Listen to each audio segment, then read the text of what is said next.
Good evening and welcome to the island of Riverside Park and to George Arnsdorf Memorial Field for tonight's Jayhawk League matchup between the Great Bend Batcats and the Kingman Islanders. Going to go through the lineups. First for the Batcats, the second baseman number 9, TJ Shaw. The designated hitter number 25, Jackson Bunkers. The third baseman number 15, Andrew Yee. The center fielder number 7, Peanut Brazel. The catcher number 14, Caesar Shavira. The right fielder number 26, DeCarlo Delancey. The first baseman number 20, Kirby Orth. The shortstop number 12, Chase Chapman. The left fielder number 2, Dylan Sarna. Starting on the mound for Great Bend, number 13, Quentin Medrano. And now for the Islanders lineup. The second baseman, number 27, from Clarendon College, Zach Moore. The catcher from Fort Scott Community College, number 34, Jesus Yanez. The designated hitter out of Barton, number 21, Jack Jewell.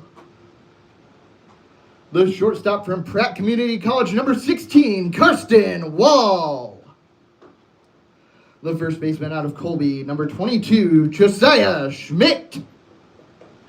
The center fielder, number 20, Mac Lerma. The left fielder from Sterling, number 5, Mitchell McDaniel. The right fielder from Eastern Oklahoma State, number 24, Jackson Stewart. The third baseman, number 8, Jack Schreiner. Starting on the mound for the Islanders, number 19, Caden Hawley. Now at this time, we ask that you please stand if you're able and face towards the flag for the playing of the national anthem.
The second baseman, TJ Shaw.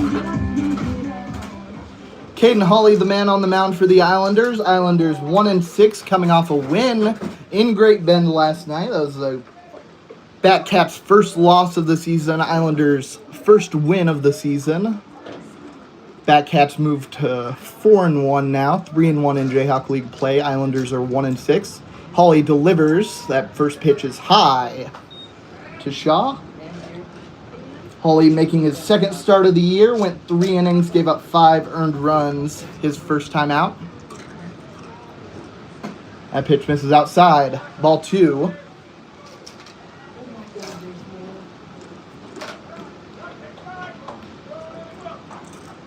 TJ Shaw, the man at the plate. He was with the Batcaps last year.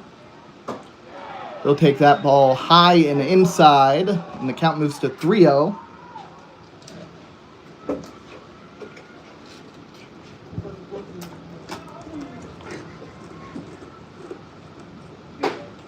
Called strike at the knees. 3-1 count. Shaw having a good year. He's hitting .545 and had a 4-hit night in Great Bend last night, including a double. Drove in 2 runs in the 9-8 loss. Called strike on the outside edge. Count runs full.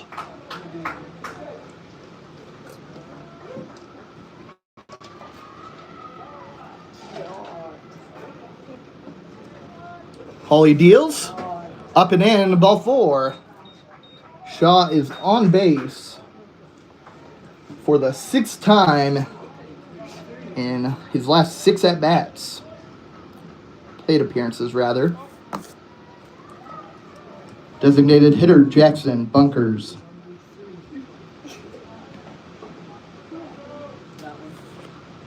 Bunkers 1 for 3 yesterday in Great Bend. The pitch from Hawley. Down low, gets away from Yanez behind the plate. And Shaw will move over to second. And that will be a 1-0 count now to Bunkers, who's hitting .400 on the season. Has 3 home runs already in just 5 games for the Batcats. Here's the pitch from Hawley. In there for a strike. 1-1 count.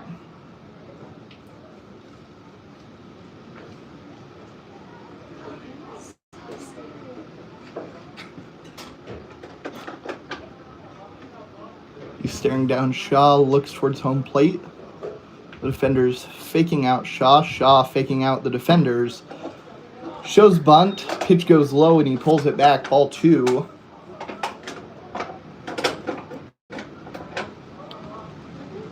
It's a 2-1 count to Bunkers.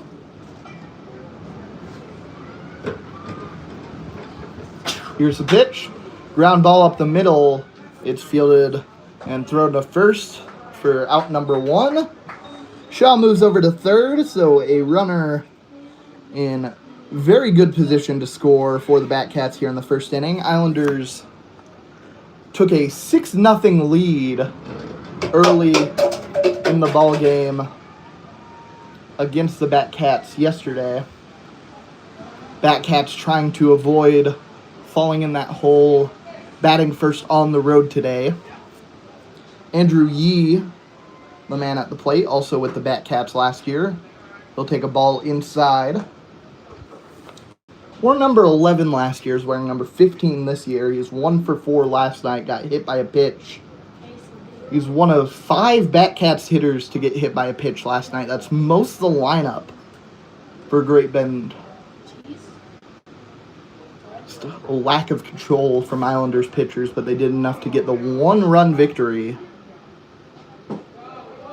Pitch down low. 2-0 count. Yee hitting .471 on the season. Even more impressive, the on-base percentage of .625. Ground ball over to the shortstop, throw to first. In time for the out, but a run comes home. RBI ground out for Andrew Yee. And the Batcats take a 1-0 lead here in the top of the first inning.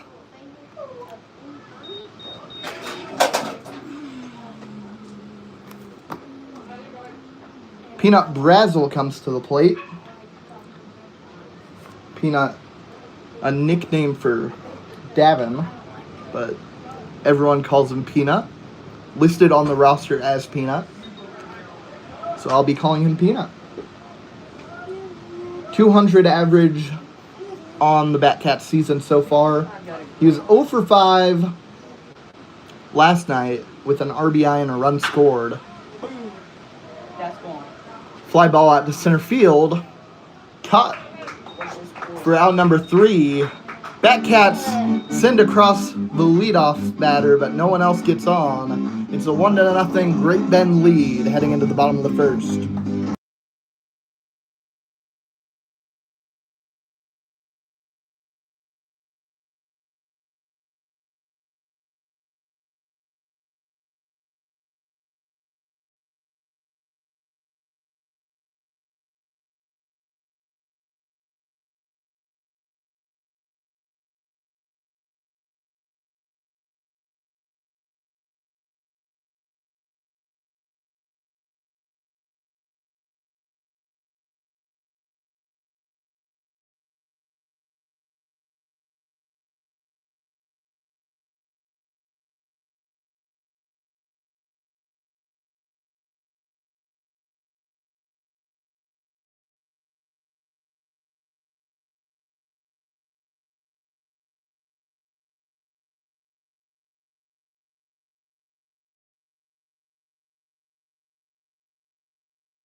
Quentin Medrano starts on the mound for the Batcats. He's 1-0 on the season. Went 5 scoreless innings his last time out. Second baseman number 27, Zach Moore.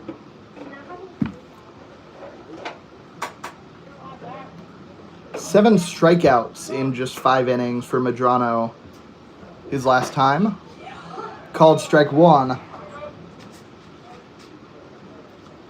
Moore, playing just his second game with the Islanders, played his first one yesterday, went 0 for 5. Ground ball over to Chapman at shortstop, throw to first in time for out number 1. Quick 1 up, 1 down for the Batcats in the bottom of the first. They have a 1-0 lead, sending across TJ Shaw in the top of the inning. Hey, that car has its lights on. People want it. Shut up. The catcher, Jesus Yanez.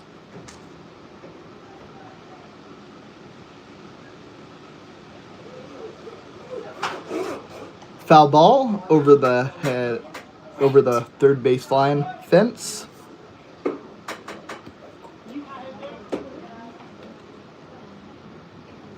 Yanez 1 for 4 with an RBI last night. Here's a pitch from Medrano. Just catches the outside edge. Wind blowing hard. It's a hot day, it's a windy day here in Kingman. The 0-2 pitch up high.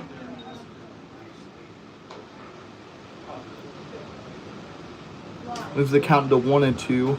Heat index was up in triple digits earlier. I don't know what it's at right now. Foul ball leaves the count at 1-2.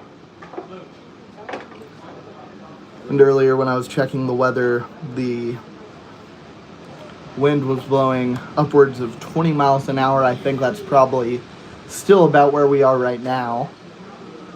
Chance of storms throughout the game, although sub 50% chance. A drive out into deep right field. It's caught. Warning track power from Jesus Yanez.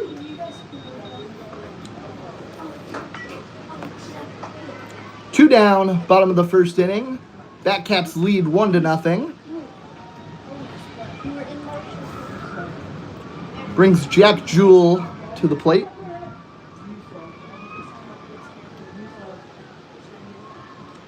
Jewell was 2 for 4 last night.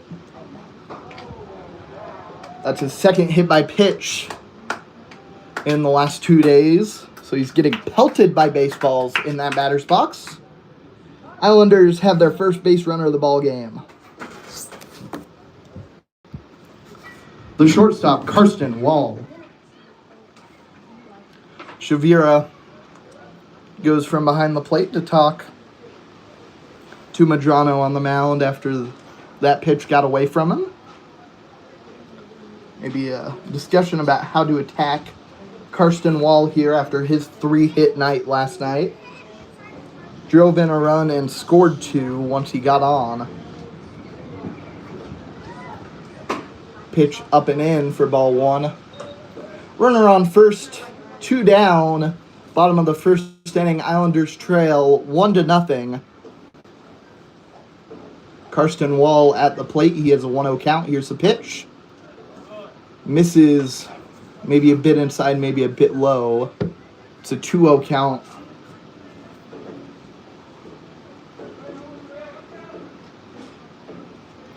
Here's the pitch. A swing, and that one's going to go foul out of play over in left field.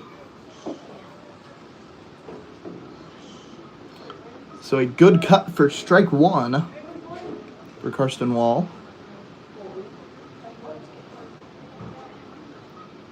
The 2-1 pitch.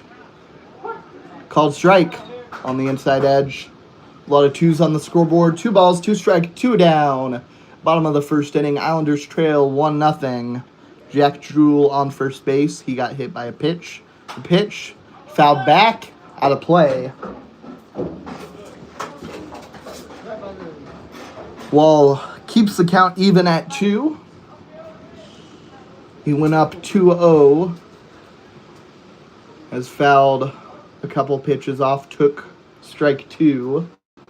Cannot afford to take his strike now in this count. A high pop-up into foul territory. That one goes out of play on the first base side. Third foul ball of the at-bat.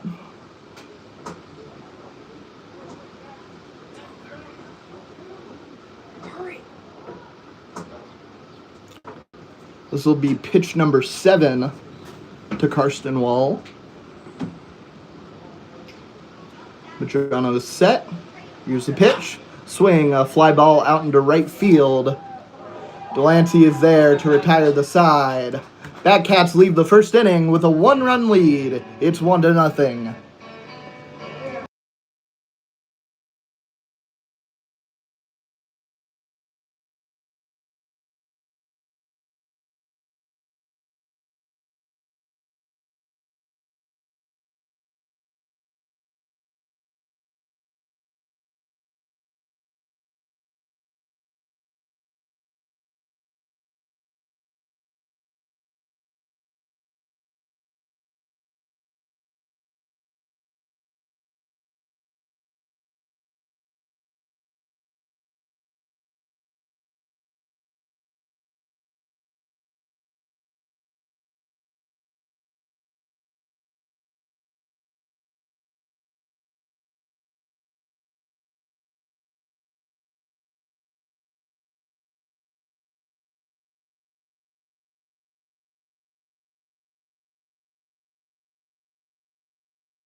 Top of the second inning.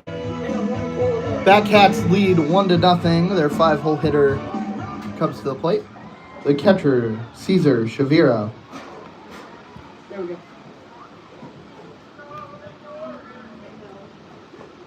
Shavira is 1 for 9 on the season. Did not play last night. That pitch up and away could not be caught by Yanez behind the plate.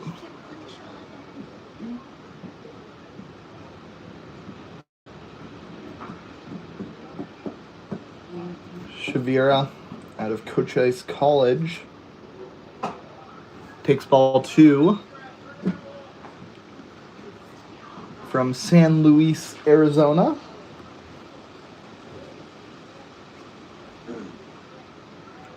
The 2-0 pitch from Holly misses well outside. And all of the pitches that Holly has thrown here to Shavira have been over the other's batter's box. And no different on that one. A 4-pitch walk. And the leadoff man gets on pretty easily in back-to-back innings for the Batcats. TJ Shaw, despite no one else getting on, was able to manipulate some ground balls, wild pitches, to come around to score in the first inning. DeCarlo Delancey comes to the plate. He played for the Wichita Dirtbags 2 years ago. That pitch up and in. Every pitch is in that right-hand batter's box right now for Holly. Delancey hitting 111 this season, has driven in 4 runs, looks to put down a bunt here that's fouled to the backstop. Count goes even 1-1.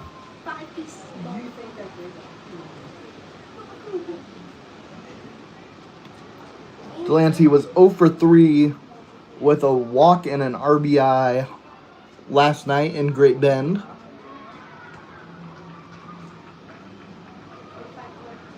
The 1-1 pitch, up and in, and Yanez is just going to hold on to the ball, not make a throw to second base as Shavira moves over to second. So now a runner in scoring position, nobody out. Top of the second inning, Batcats already have a 1-0 lead.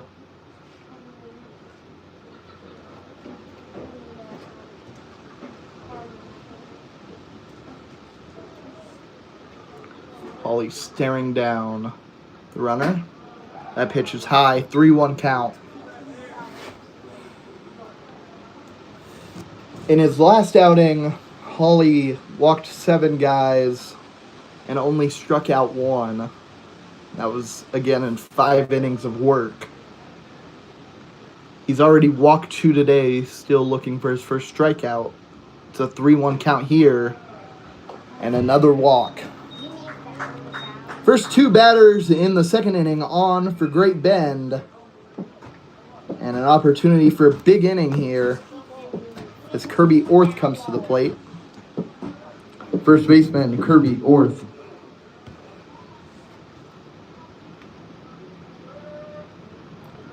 Orth from Sugar Land, Texas, out of Sam Houston State, playing for the Batcats. Called strike at the knees. This is the first time this inning that Holly has been ahead in a count. We'll see what he can do with that advantage, if anything. Count moves even as that pitch again in the other batter's box.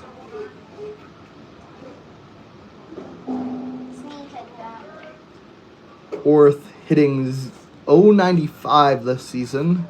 He went 1 for 5 with a triple last night. Swing and a miss at strike 2.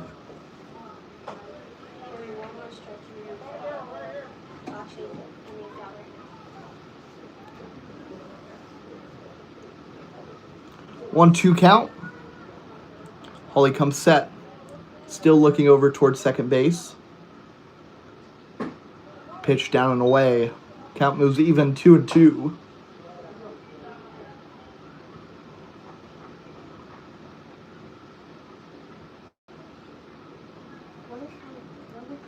Two count to Kirby Orth. Batcats lead 1-0. Have 2 runners on here in the top of the second.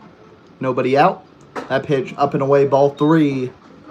Count runs full. Walk here loads the bases.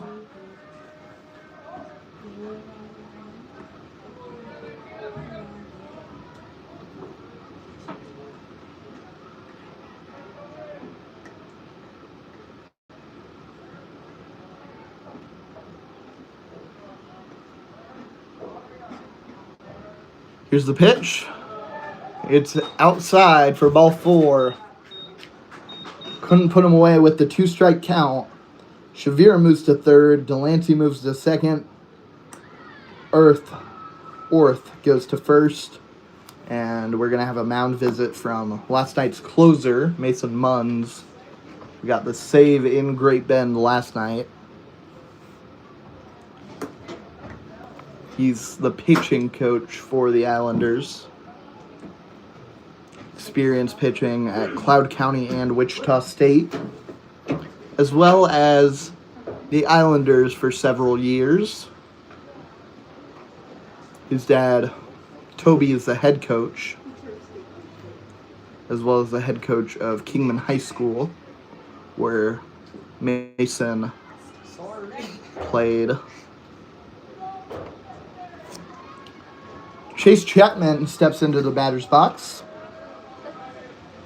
He was 0 for 2 last night, but he got on 3 times. Couple of walks, a hit by pitch. He scored twice. Still looking for his first hit of the season. Called strike on the outside edge. Chapman is 0 for 11, but has gotten on base a decent bit of the time. 5 walks and then that hit by pitch last night. Foul ball. He's down in the count 0-2. Hawley, back-to-back batters with 2-strike counts. He has Chapman down 0-2. Orth ended up walking. Here's the pitch. Upstairs. Count moves to 1-2.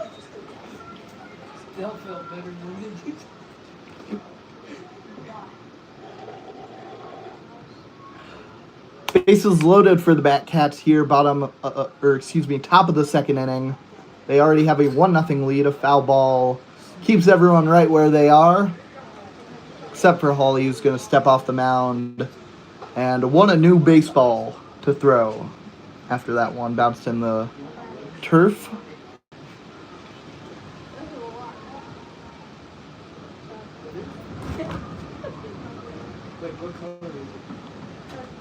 Wind picks up. It's blowing in from right field. Here's the pitch. That one misses just low. Count is even 2-2. Still nobody out for the Batcats.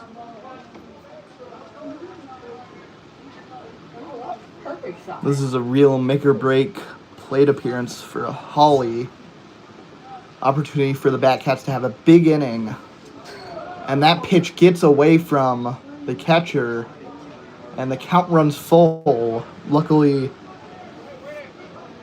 did not hit Chapman. That would have scored a run. But now the pitch has to be a strike to avoid the Batcats extending their lead to 2-0. Hawley comes set. He deals the payoff pitch. Up and in. Ball 4. Run scores. 2-0. Batcats lead. Top of the second inning. Still nobody out. Bases still juiced for Great Bend.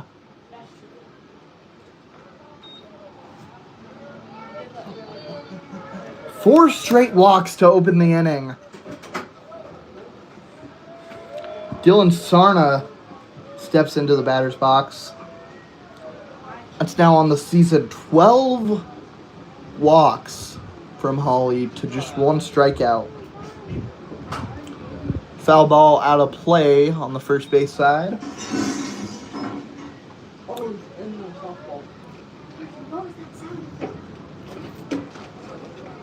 Dylan Sarna from Overland Park, hitting .273 this season.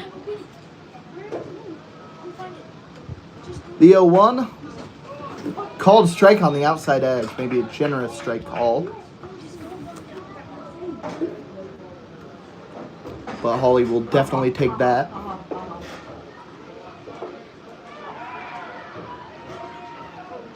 Here's the 0-2. Up and in. Over the head of Sarna.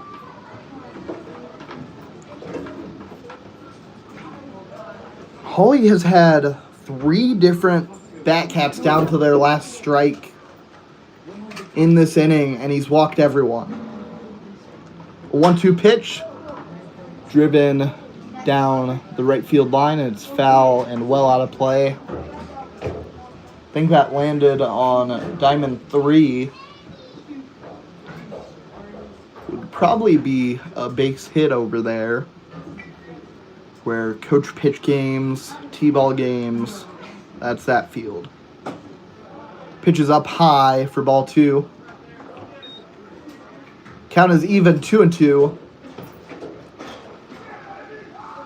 4 straight walks to open the inning for the Batcats. They've obviously brought a run across after their leadoff man walked and scored in the first inning.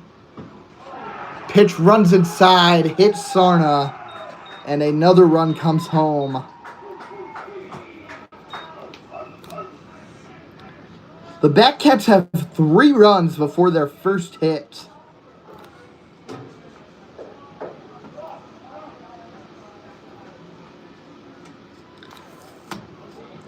And the lineup resets. TJ Shaw comes to the plate.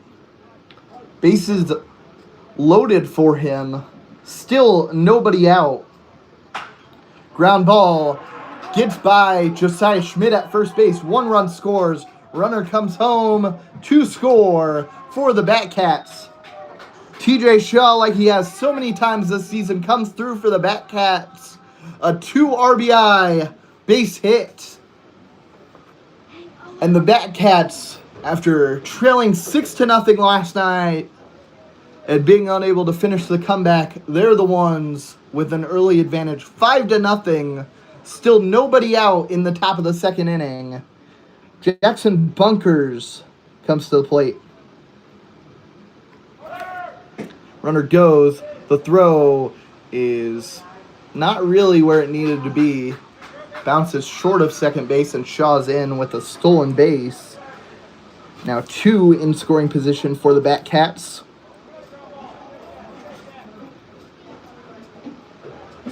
Still nobody out. Runners on second and third. Bunkers grounded out his first time. Drive down the third base line goes foul. Doesn't hit anyone, thankfully. It was a pretty hard hit off the bat of Bunkers.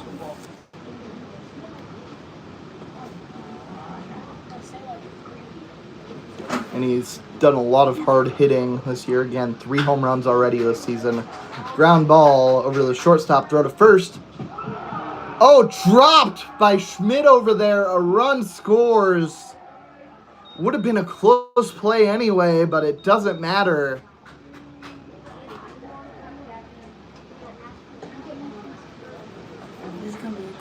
And now, runners still on first and second. I think that'll go down as an E3. A fielding error from Josiah Schmidt over there.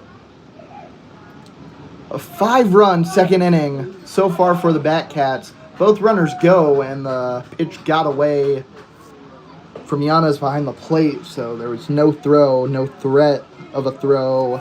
And now 2 runners again in scoring position for the Batcats. They lead 6-0, still nobody out. Here's the pitch from Hawley. A drive out into right center field. It's in a gap. It gets down. 1 run will score at least. And Andrew Yee is in with a 2-run double.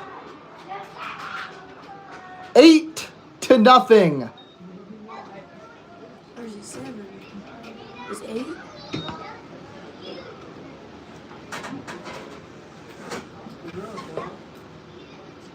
This is gonna be a quick game.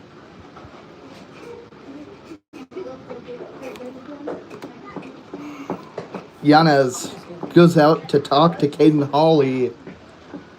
After a pretty solid first inning, he gave up a leadoff walk, and one wild pitch and a couple of groundouts were able to bring TJ Shaw to the plate. One run came across, but only 4 batters came to the plate. But 8 men have already got on for the Batcats here in the second inning, and still nobody is out. Peanut Brazel at the plate. He flew out his first time. Ground ball over to third. It's bobbled. Can't be fielded. And that's another error. That time it's Jack Schreiner who couldn't make the play. And not only have the Batcats batted around in this second inning, everyone's gotten on base. 7 batters have scored already.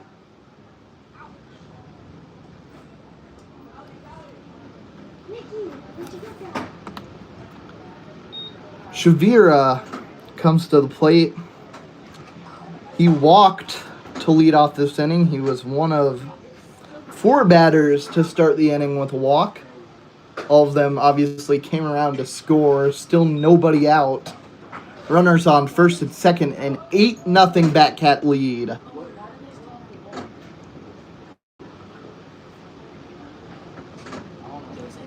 Caden Hawley misses outside. 3-0 count. After that first inning, it was 1-0. Looks like we might be settling in for a pretty good ball game after last night. The Islanders jumped out to a 4-0 lead in the first inning. That pitch, it misses outside. Ball 4, bases loaded yet again. Second walk of the inning for Shavira. 5th walk of the inning for the Batcats.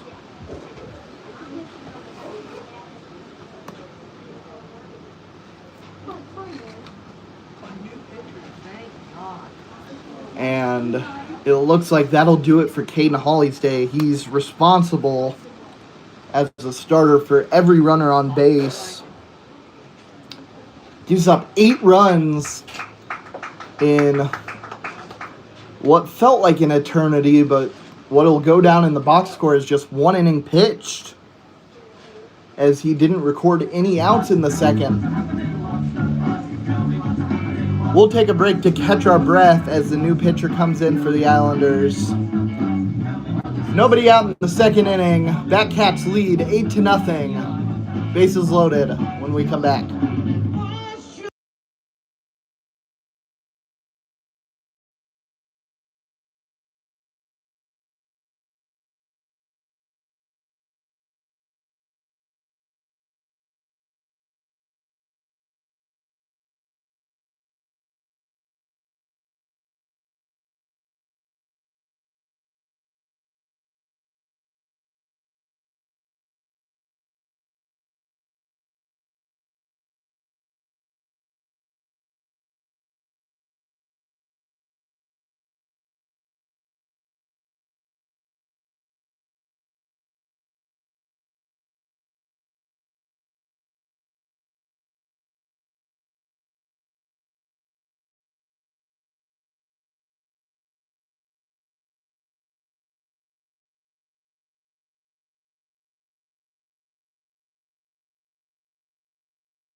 Drew Stanton, the man on the mound for the Islanders. He's a business/construction management major from Southwestern College. He's from Winfield, where Southwestern is. Gave up 4 runs in 2 innings his last time out for the Islanders. That's his only appearance on the season. Ball 1, taken inside by DeCarlo Delancey. He walked his first time up at the beginning of this inning. Still nobody out for the Batcats. Nobody out. And they've scored 7 runs on just 1 hit in the second inning. Foul ball goes out of play. Count moves to 2-1. In his 2 innings last time, Stanton gave up 4 hits, walked 3 guys, didn't strike anyone out. He's down in the count to Delancey. It's a 2-1 count. Here's the pitch from Stanton. Swing and a miss, strike 2.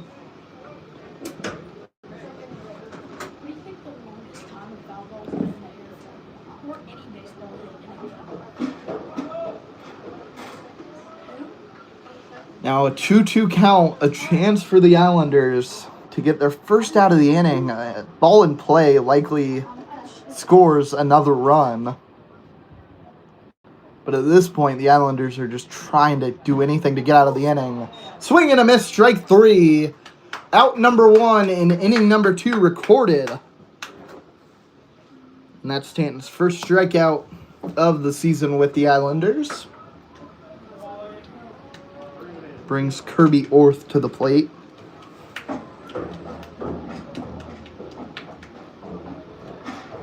He had a 2-strike count his last time up. Ended up walking. That pitch, don't even want to call that a breaking ball because it started so far away from the strike zone.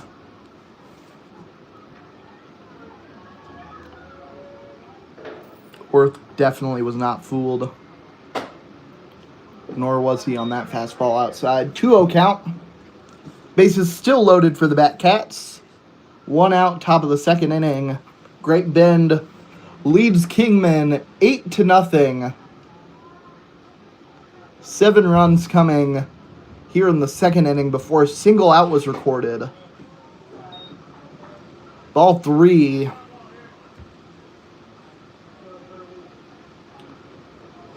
The bases loaded, a 3-0 count, looking very likely that the Batcats are going to score again. Ball 4 on the outside.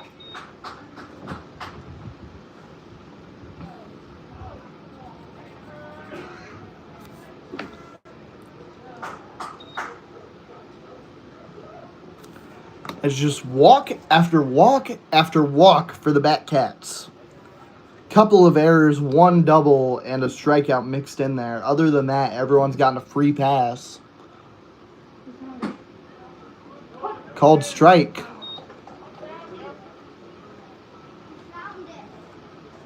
Chase Chapman at the plate. Would it surprise you if I said that he walked earlier this inning? A fly ball out to right field, gets down in foul territory, so that's just going to be a strike. And then 0-2 count for Drew Stanton now. Looking to strike out his second batter of the inning.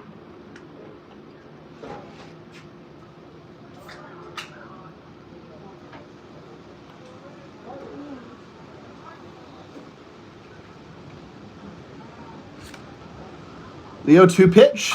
Swing, a pop-up into foul territory.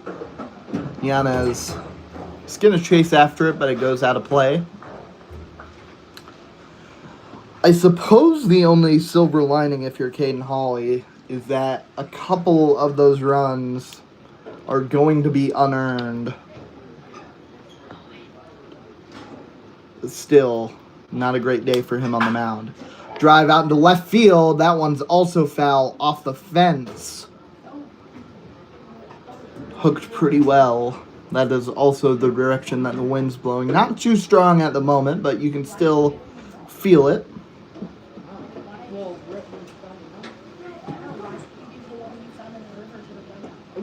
Count is still 0-2.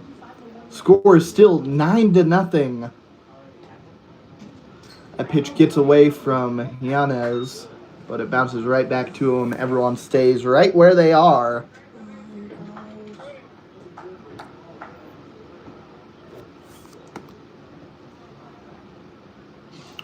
Chapman having himself a nice little at-bat here.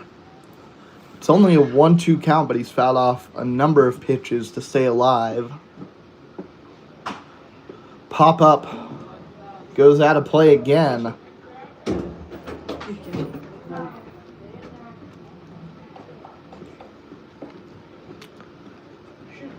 It's just a battle. Stanton's locating. He's throwing strikes, but he just cannot put Chapman away yet. A fly ball out into shallow left field. McDaniel comes in, makes the catch. Throw home. Caught by Yanez, and he will tag the runner out for double play. And the Islanders, after a bludgeoning of runs before even the first out, have finally escaped the top of the second inning. It's 9-0. Islanders have a mountain to climb, but still 8 innings to climb that mountain.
Islanders trailed by 8 more runs than the last time they were at the plate.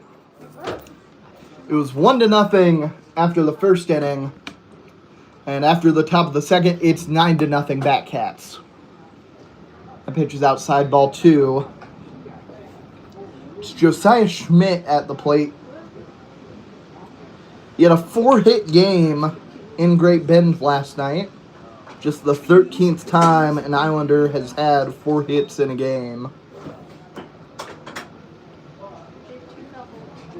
He has a .308 average this season, slugging .500 with a home run, 6 RBI.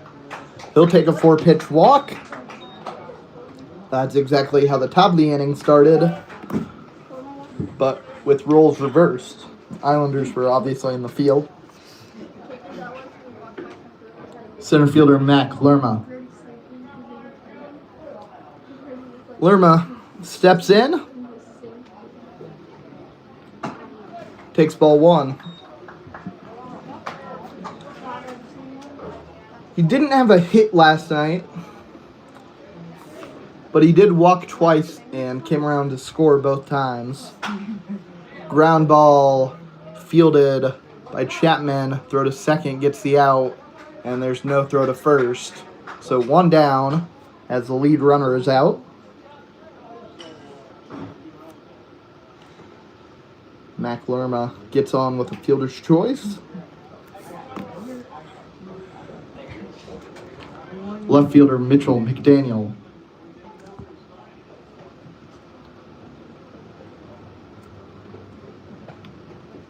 McDaniel made the catch and the throw that retired the side in the top of the inning. He'll ground out to second base right here, and there are 2 down pretty quickly for the Islanders in the bottom of the second inning. They trail 9-0.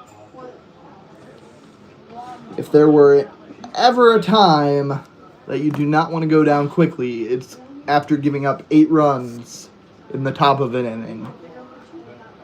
You want to answer at least something. Jackson Stewart takes ball 1 down low out of Eastern Oklahoma State College, which is a mouthful to say every single time. Eastern Oklahoma State College. He's a redshirt freshman from Enid, Oklahoma, hitting 125 with the Islanders this year.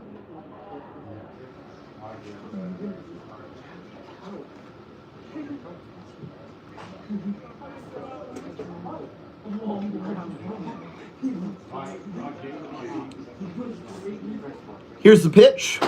Misses outside. 2-0 count.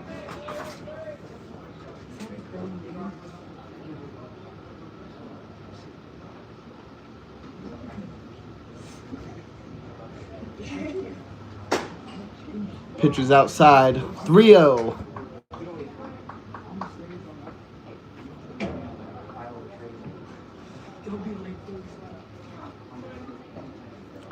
Medrano got some good rest after finishing the Islanders off pretty quickly in the first inning. Just faced 4 batters. Then he got to sit down and relax. Jack Schreiner comes to the plate with 2 runners on, 2 down, bottom of the second inning. Islanders trail 9-0. Called strike on the outside edge.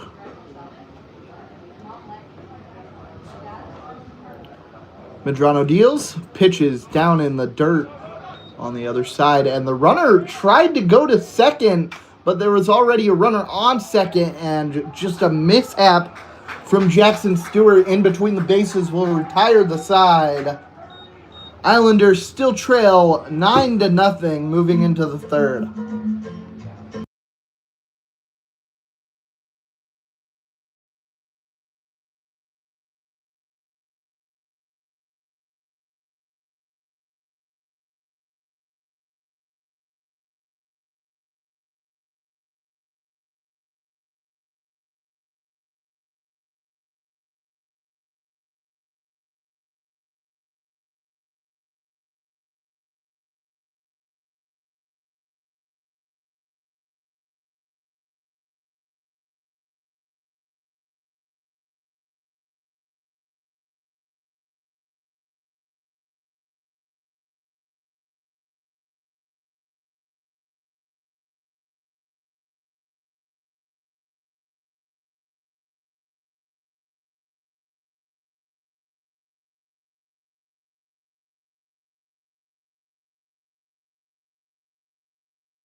Drew Stanton still on the mound. Dylan Sarna is going to lead off the top of the third inning for the Batcats. He got hit by a pitch and was not the only Batcat to not score. 8 batters in the Batcat lineup scored an inning ago. A bloop gets over the head of Karsten Wall, and that's a base hit to lead off inning number 3.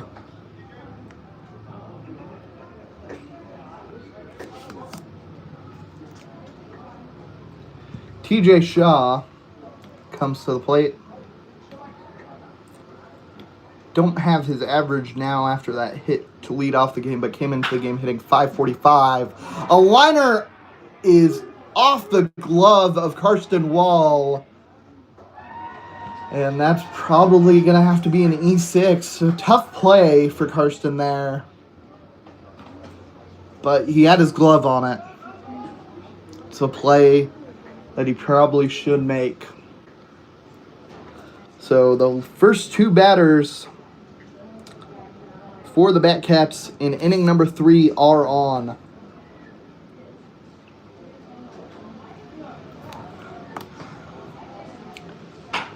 Ground ball is a diving play not made from Karsten Wall. A run comes home, and the Batcats have enough for a run rule, but we're not deep enough into the game for that. It's the 3rd inning. We have to go at least 7.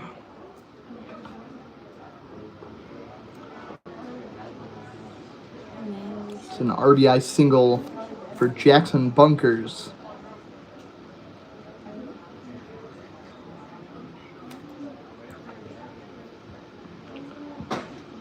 Islanders defense has committed 3 errors in this game. And honestly, part of it might just be the lack of fielding opportunities.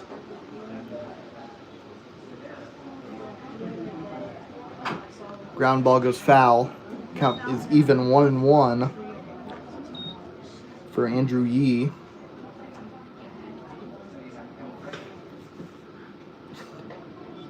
Yee, before this inning, was the only Batcat with a hit in this game.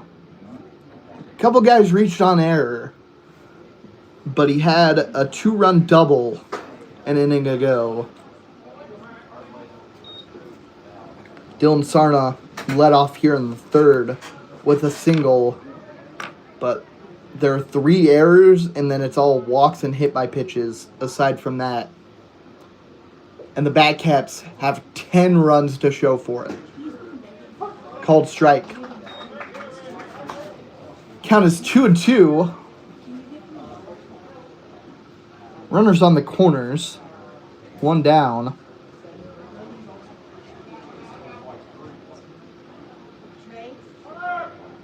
Pitches inside, throw to second base as the runner goes, is not made. Ball almost goes into the Islanders' dugout, but it bounces off the netting, and all we're going to get is Bunkers moving over to second base.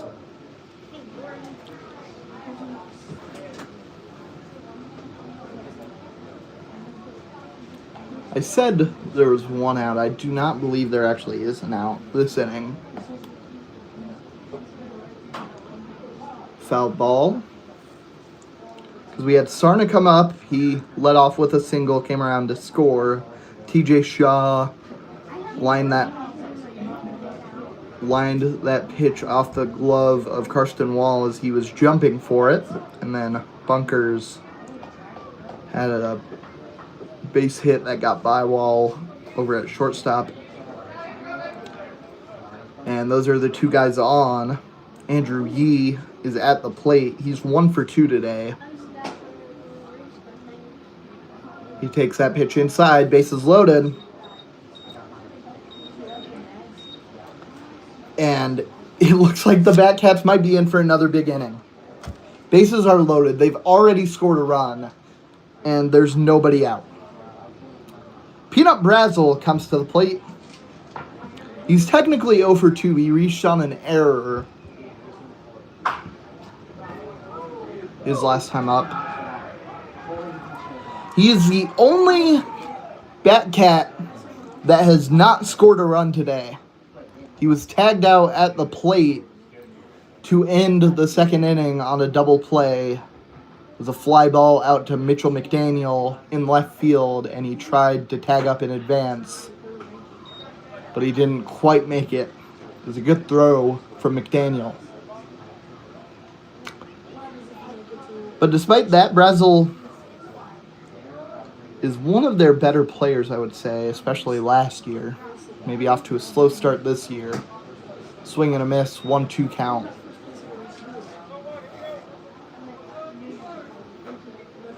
And the Batcats are doing pretty well, I'd say, even without maybe his best production. He's still gotten on base today. The guy got on base, but because he hasn't scored a run, he's the worst batter in the Batcats lineup today. That is how good this Batcats lineup has been, how patient this Batcats lineup has been. It's 10-0 in the top of the third. That pitch misses down low, count runs full. A walk here. Drives in run number 11.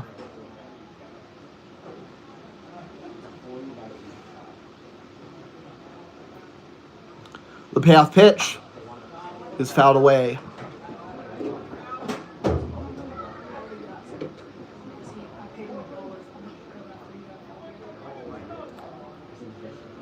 Stanton.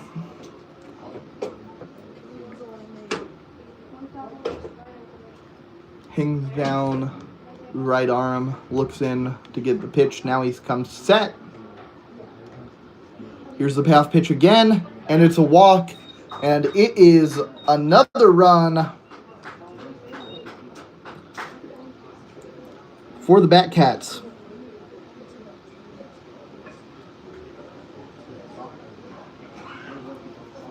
Second run of the inning, 11th run of the ball game. TJ Shaw has already scored 3 runs.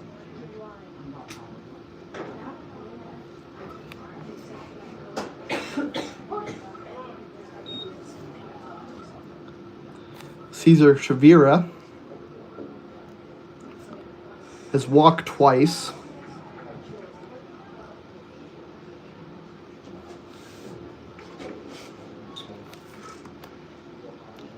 Here's a pitch from Stanton. That one's fouled away. Count moves to 0-2.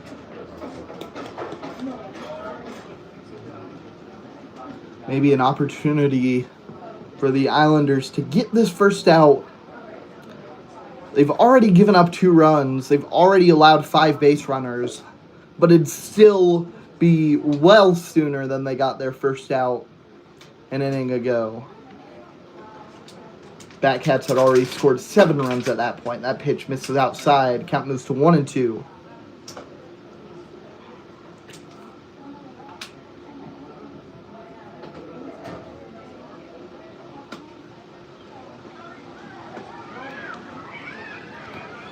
The 1-2 from Stanton. That one gets way away. I think he just lost the grip on that one a little bit early. So the count moves even, 2-2. Bases still juiced. I don't even know what to keep saying except repeating the score. It's 11-0. A high fly ball out into left center field. A diving play from Mitchell McDaniel gets the out. It'll be a sacrifice fly, but the Islanders have an out in inning number 3. I don't know if that's more or less valuable than the 12th run the Batcats just scored.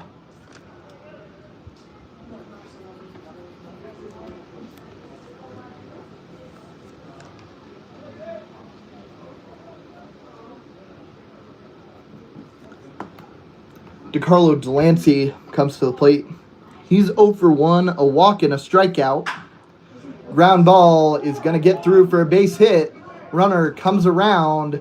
He's digging for home, and he'll make it without a play at the plate. And the Batcats are just playing baseball. you could say, oh, hold them up at third. We still have to play 4 innings after this one. No matter what. The Batcats have scored 13 runs in just 3 innings. It's definitely possible for an Islanders comeback. I don't fault them for sending the runner home there on that base hit. But as it stands, it's a 13-0 lead with just 1 out in the 3rd inning.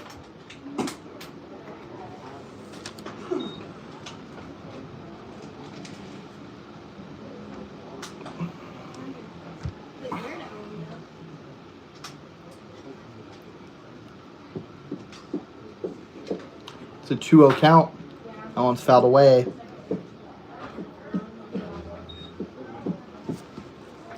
Kirby Orth is the man at the plate. He's walked twice.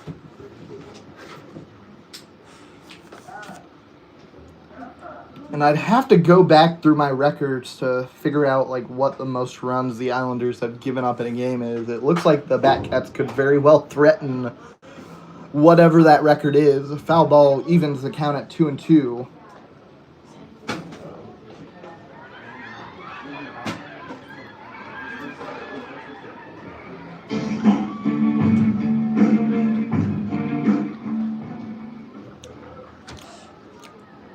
Doesn't seem like anything can go right for the Islanders. We had an audio malfunction.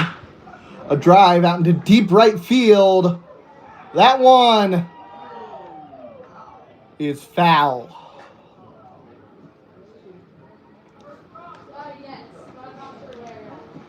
Got a big O from the crowd. Maybe a complaint or two. If there was a complaint, I don't really know where it came from. That ball landed a few feet into foul territory, still in the field of play. Would have been extra bases for Orth, but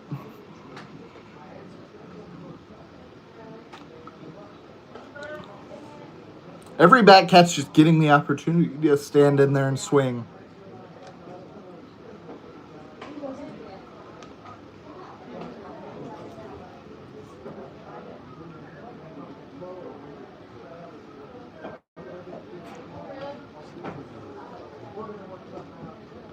The 2-2. Down low. Count runs full.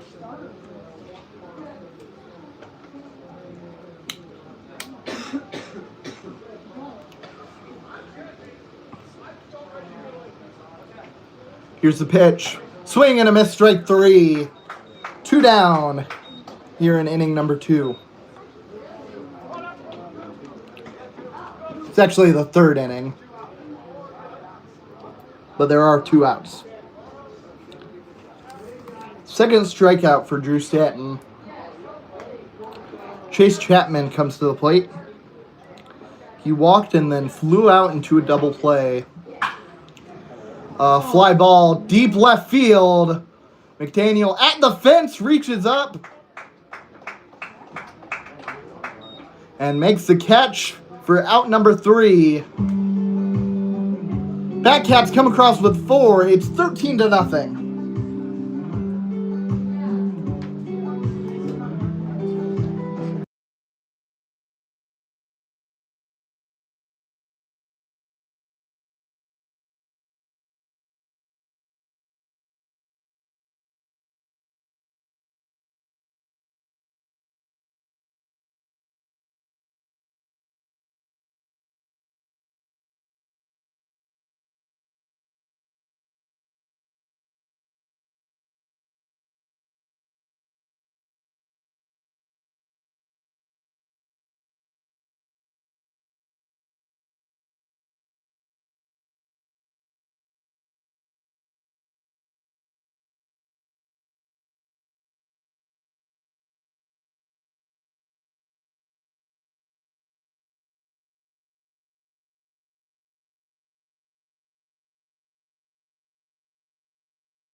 Jack Schreiner comes to the plate.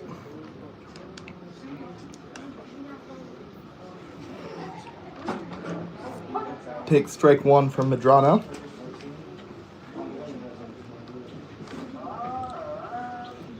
Schreiner comes to the plate for the first time tonight. Swing and a miss. Called strike two.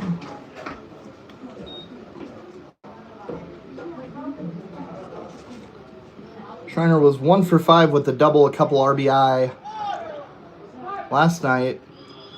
Drop third strike, throw to first, gets the out.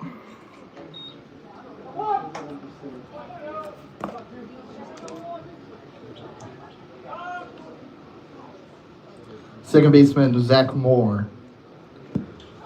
Moore grounded out his first time up. This is the first time the Islanders lineup has reset today. It's happened twice already for the Batcats. I wouldn't be surprised if it happened again this next inning. It's guaranteed to happen this next inning, actually.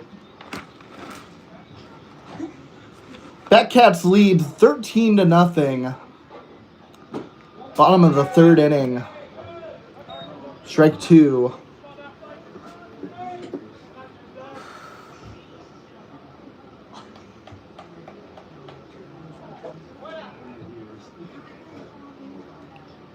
Medrano deals.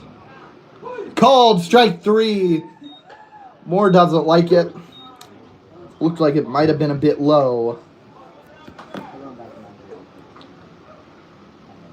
Jesus Yanez comes to the plate.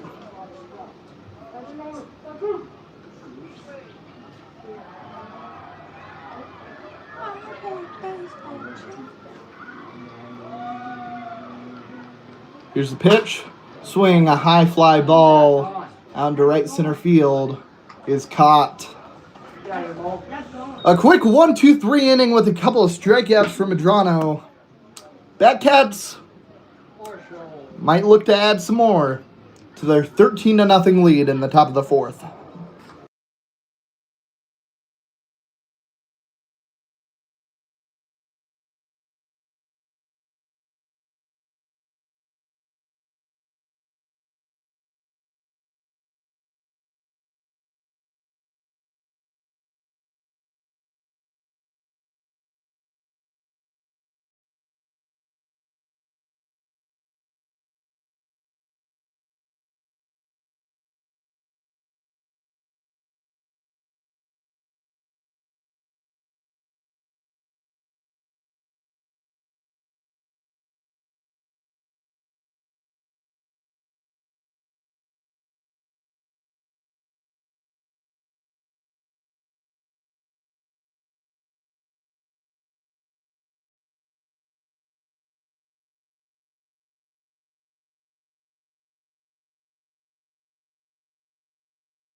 So we are making a bunch of changes. If you're curious about where the Islanders feel about their chances at winning, Jack Jewell's on the mound. If you're wondering why that's relevant, Jack Jewell started the game as the designated hitter and is not a pitcher.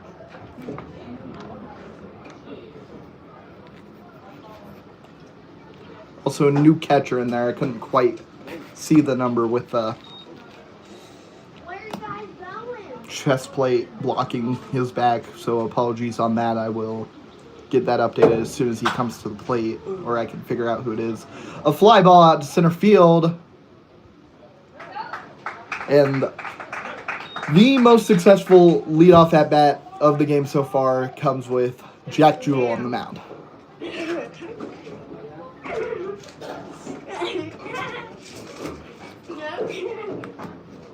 One down, top of the fourth inning, Batcats lead 13-0. I did look through the record books and find some bad days that the Islanders have had in the past. Last year, they lost to the Aviators 20-10. That fly ball gets down in right field for a base hit. TJ Shaw on for the fourth time tonight.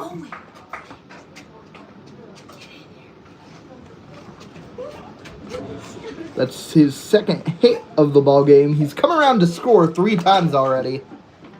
Jackson Bunkers comes to the plate. Jewell on the mound. Played for the Energy City Cactus Rats last summer. They're in the Western Canadian Baseball League, which makes sense. Jewell is a Canadian from Sherwood Park, Alberta. Was that a ball?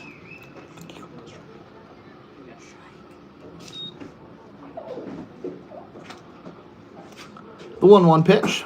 This is outside. I was hanging out in the dugout before the game. A bit of a music discussion happened. The 2-1. Fly ball out into left center field. It gets down. That's at least one base. And it looks like that's going to be 2. A double for Jackson Bunkers. And now it looks like, even though that's an extra base hit, the Batcats are laying off the gas just a little bit. TJ Shaw has the speed to score from first on a double. Andrew Yee comes to the plate. He's 1 for 2 with a walk. He's come around to score twice. That pitch misses down and away for ball 1. Music discussion in the dugout. Jewell was getting chirped by some of his teammates about his fellow Canadian, Drake. Although I think Drake's from Toronto, which is a different province in Canada. Toronto's not a province, but Ontario, the province that Toronto is in, is a different province than Alberta, where Calgary is. That's your Canadian geography lesson while you tune in to Kingman Islanders games. It's a 2-1 count to Andrew Yee. Pitches outside.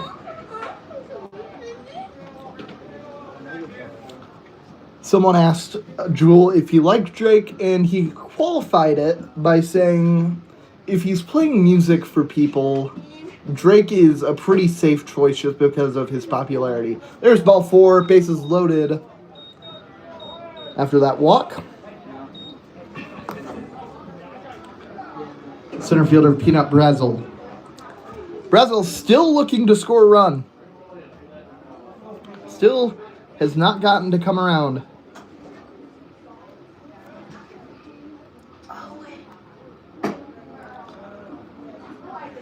Pitch misses.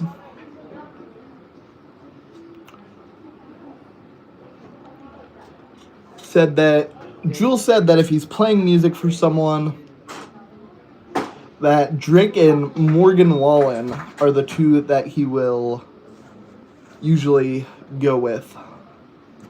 I mean, just based on popularity, I think I have to agree that that's probably a smart move. I know those are probably 2 of the most hated musicians nowadays, but popularity gets people hated.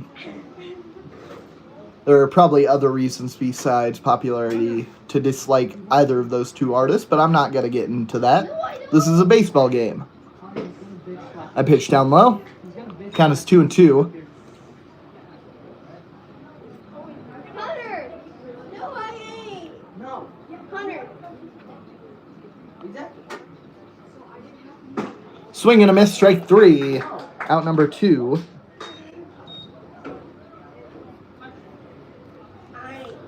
It ain't half. It's a third. So 2 down, bases loaded. Jewel is able to put away Shavira here. He's gonna set it. That would be the Islanders' first scoreless inning of the game. Gonna knock on the wood up here in the press box. It's not half. Jewel comes set. Here's the 0-1. This is up high. Count is even 1-1. It's not half. 4 is half. I went on the screen to take you in the sheets. Here's a pitch from Jewel. This is inside. Come on, boy. Come on, boy.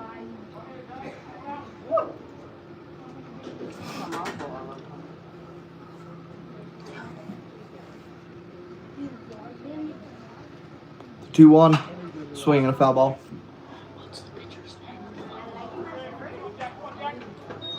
It's Jack Jewel.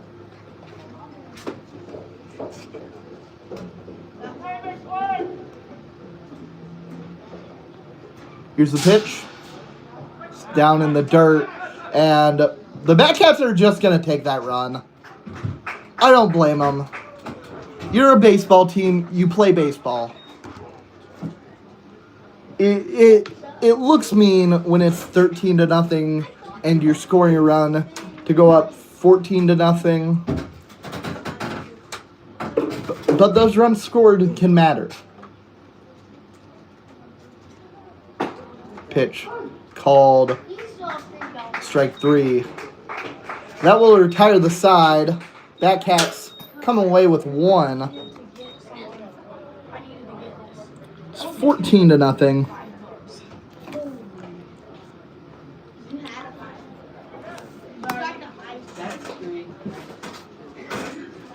Islanders are going to try and put together a comeback.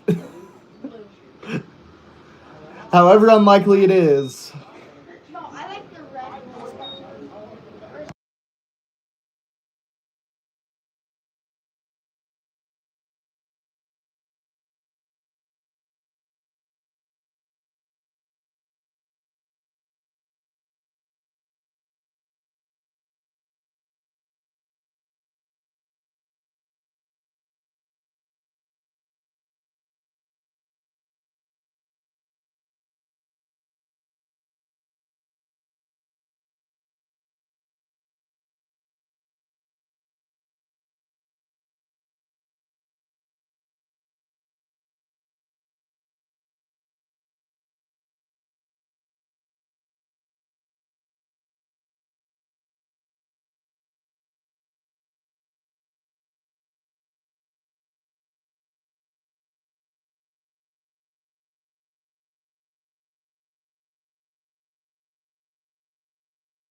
That pitch runs inside and hits Jack Jewel. So after giving up just 1 run in the top of the inning on the mound, he will take that hit by pitch, and he's been hit by so many pitches this year. He's been hit by now 7, because that's his second time getting hit by a pitch today. A drive deep out into left field. That ball's gone. Islanders are on the board. A 2-run shot from Karsten Wall cuts into the lead a little bit. Still nobody out for the Islanders here in the bottom of the fourth.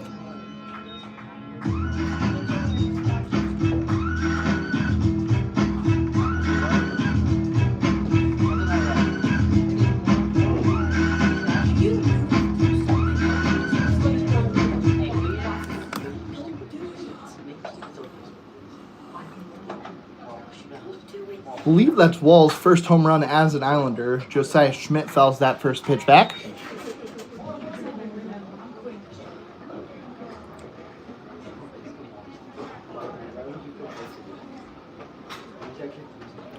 Look, see, I am in 14-2 the score. That pitch misses down and away. Count is even 1-1. Oh yeah, we're gonna come back. I can still come back up.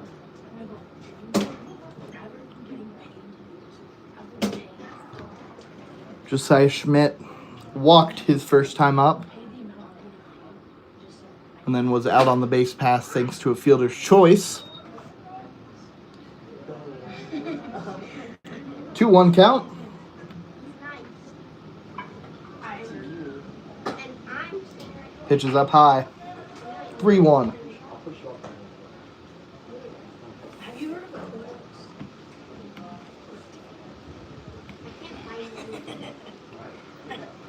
Madrano's still out there for the Batcats.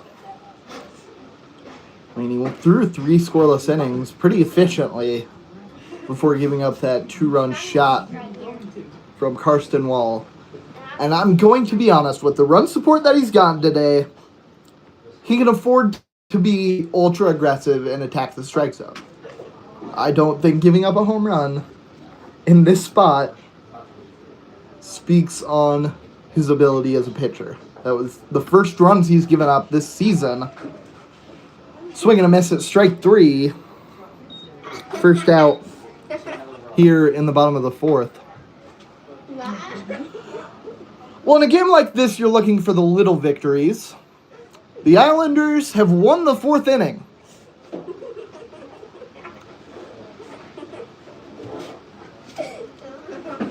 Pitch is down low for ball 1. Batcats did get a run across in the top of the 4th. They've scored in every inning so far. That 2-run shot from Karsten Wall gave the Islanders 2 on the board here in the 4th. Fly out to left field. Out number 2.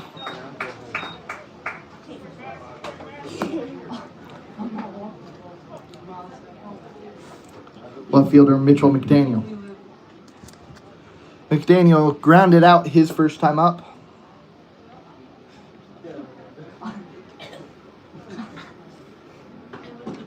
Pitch is down low. My dad and mom my mom's still out.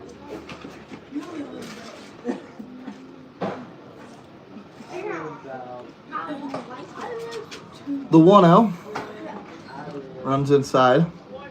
Oh,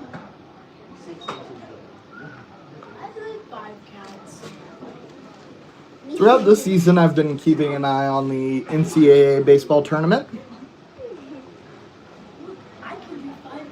But both the teams that would be sort of relevant to an Islanders games got swept in the Super Regional this past weekend. 3-0 count to McDaniel. Little Rock, the team that Kingman native and Islanders player Nolan Friend plays on, went to Troy, Alabama, and lost to the Trojans. They are also called the Trojans, but the Troy Trojans won at home in their Super Regional. They'll go to the College World Series in Omaha for the first time in program history. The 3-1 misses away. Mitchell McDaniel on base for the first time tonight. The right fielder Jackson Stewart. Stewart walked his first time up. Right here. This guy could hit the ball right back to the pitcher. Get out. It's gonna happen. Islanders just trying to put some runs on the board. They succeeded with a 2-run shot from Karsten Wall earlier this inning. There are 2 down in the bottom of the 4th. But still, a mountain probably taller than Everest for the Islanders to climb if they want any chance at winning this ball game. 14-2 with 2 down in the bottom of the 4th. Just 1 runner on first base. Stewart down in the count 0-2. Swing and a miss, strike 3. Strikeout number 2 on the inning, number 3 on the day for Medrano. That retires the side. Islanders get on the board, but the Batcats are probably fine with that. It's 14-2. Heading into the 5th.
Jack Jewell had one of the best innings that the Islanders have had today, giving up just 1 run in the top of the 4th inning.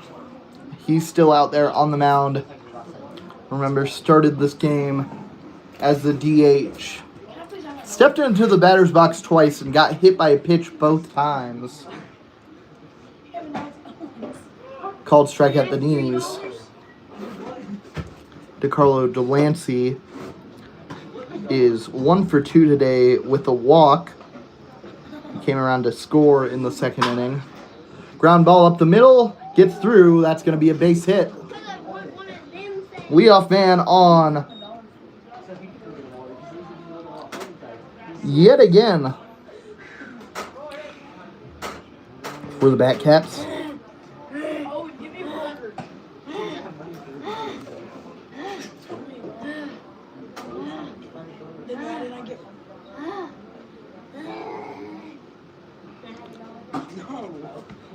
Pitch misses outside to Kirby Orth.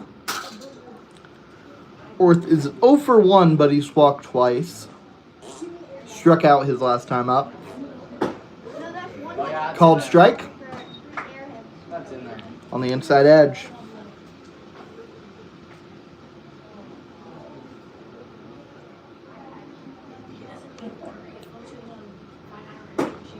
Pitch misses inside. 2-1 count.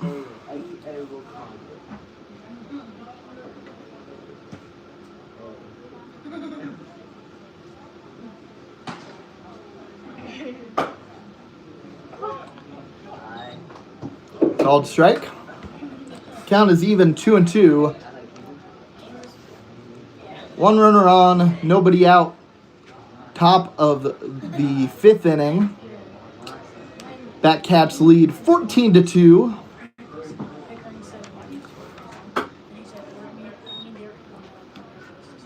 It's really just a matter of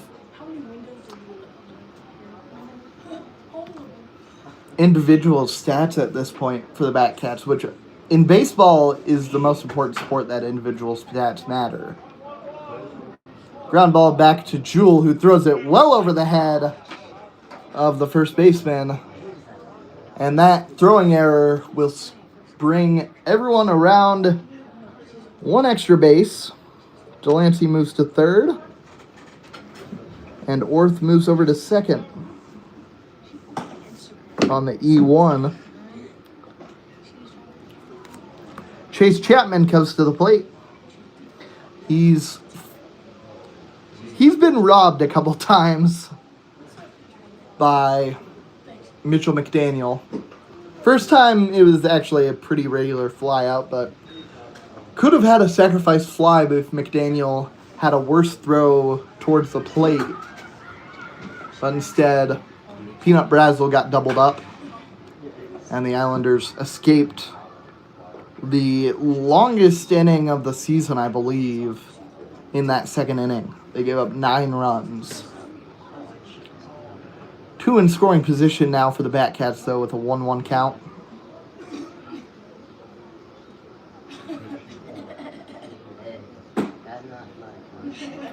Pitch misses down and away, 2-1.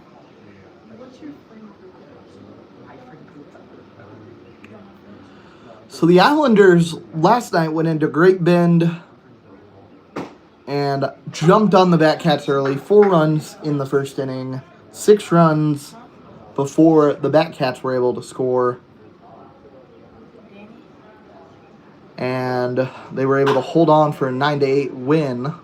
Fly ball out into deep left field. That's off the fence. Throw into the infield is grabbed by Karsten Wall, but not before a run scores. 15 on the board for Great Bend. A 13-run lead on the RBI double.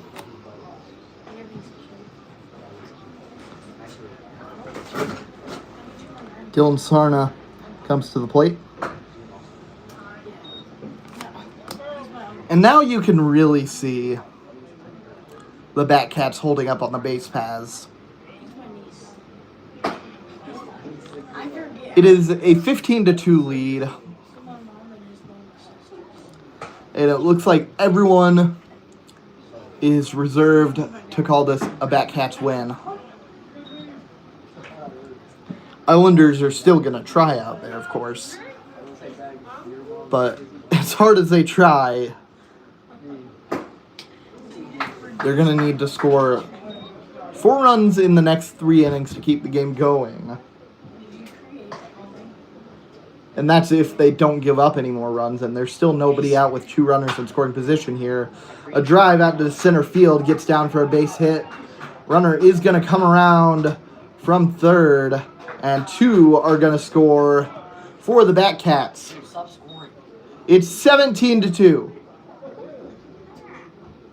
Please stop scoring. I don't want to go. Another group of runs for the Batcats, and we're having a mound discussion at the very least. I can't really see yet if they have decided to take Jewel out of the game. It's a 2-run single for Dylan Sarna. His second hit of the game. He's 2 for 3 now.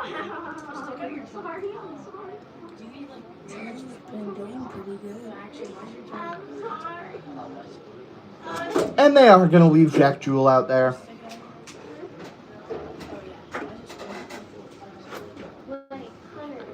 So it seems like Orth stopping at third on the RBI double from Chapman was a personal decision and maybe not a team discussion that's been had yet.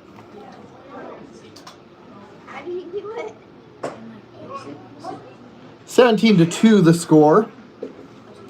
Batcats have come into Kingman and didn't immediately light up the scoreboard. Just 1 run in the first inning when 4 batters came to the plate. A wild pitch moves the runner over to second base.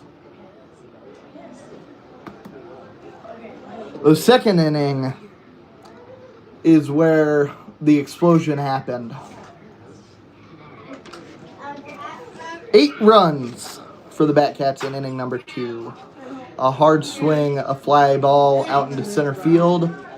It's caught by Lerma out there. Throw back in is just going to hold the runner at second.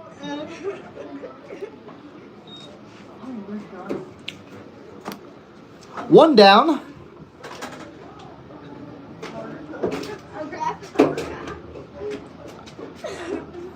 Jackson Bunkers comes to the plate.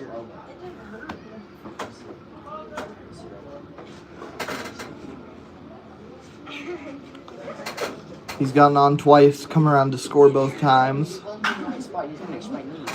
Fly ball out into right field. And it's caught out there by Stewart. Throw over to third. Bounces, and the runner is safe. Yeah, he put it in the trash can. So now 2 down. A runner 90 feet away.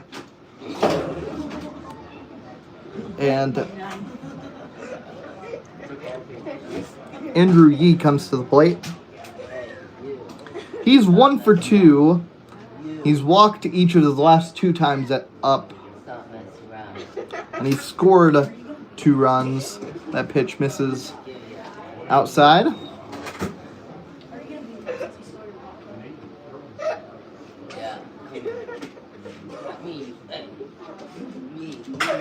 A swing and a drive goes foul. Count is even 1-1.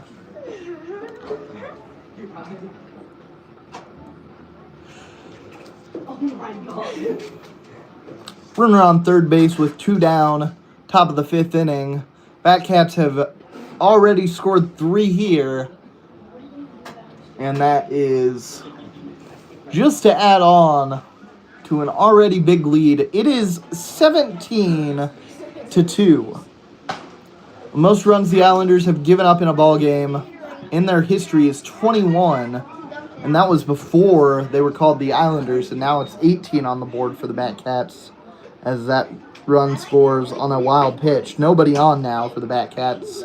Base is empty for Andrew Yee. Base umpire will run back behind first base now that he doesn't have to make any calls over at third base for sure. Pitch misses outside.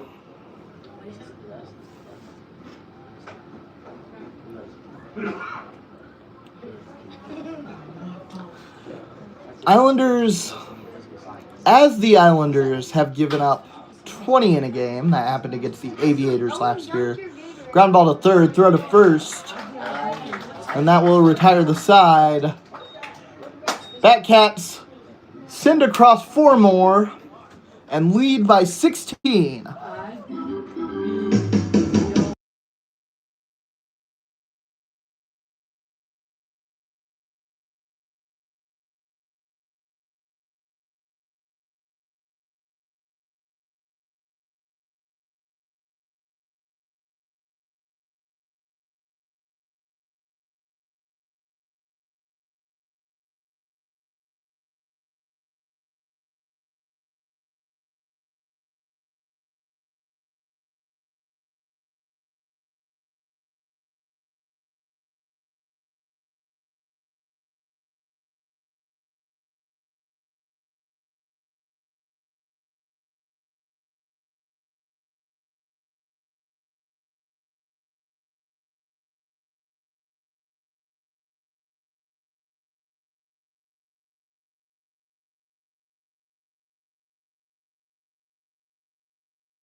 Well, new pitcher on the mound for the Batcats.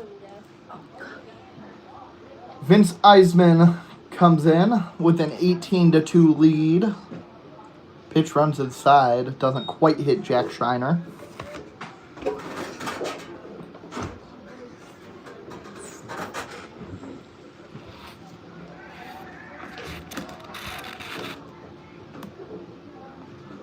The 1-0 is inside. Eisman, the lefty from Wichita, goes to Butler Community College. Called strike. Count moves to 2-1. He's thrown once this year, went 2 innings, gave up a run. 3 strikeouts to 2 walks in that appearance. Swing and a miss for strike 2. Schreiner is 0 for 1 today. He struck out his first time up.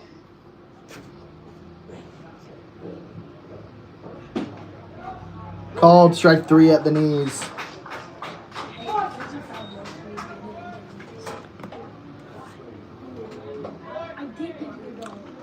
Now Zach Moore comes to the plate. He's 0 for 2.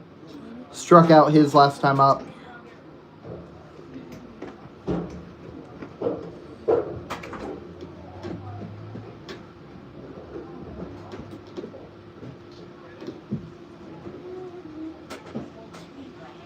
A pitch down low for ball 1.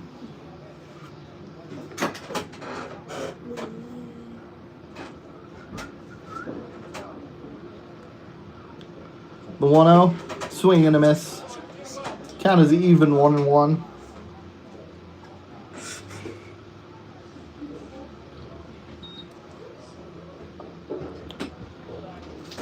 One down here, bottom of the 5th inning.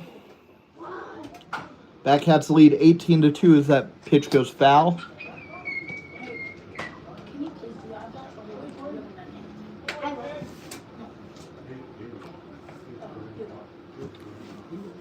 (18-2). It's easily worst game of the season so far for the Islanders. Ground ball out at first base.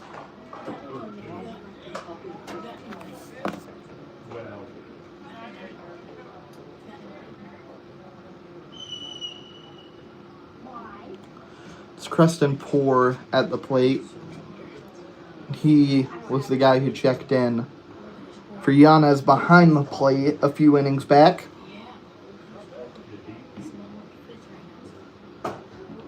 A pitch up high off the glove of Shavira. Creston Poor not hitting great this year. .077 is the batting average. He was 1 for 4 last night.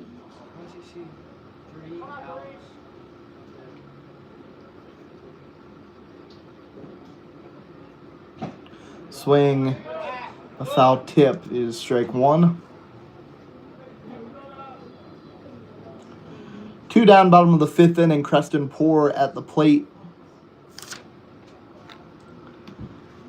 Islanders trail 18-2. Good breaking ball from Eisman. Catches the outside edge.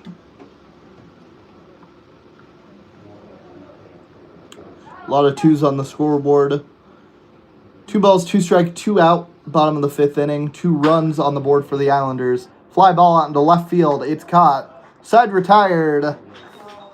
Islanders go down in order in the bottom of the 5th. Batcats haven't got an inning today without scoring yet.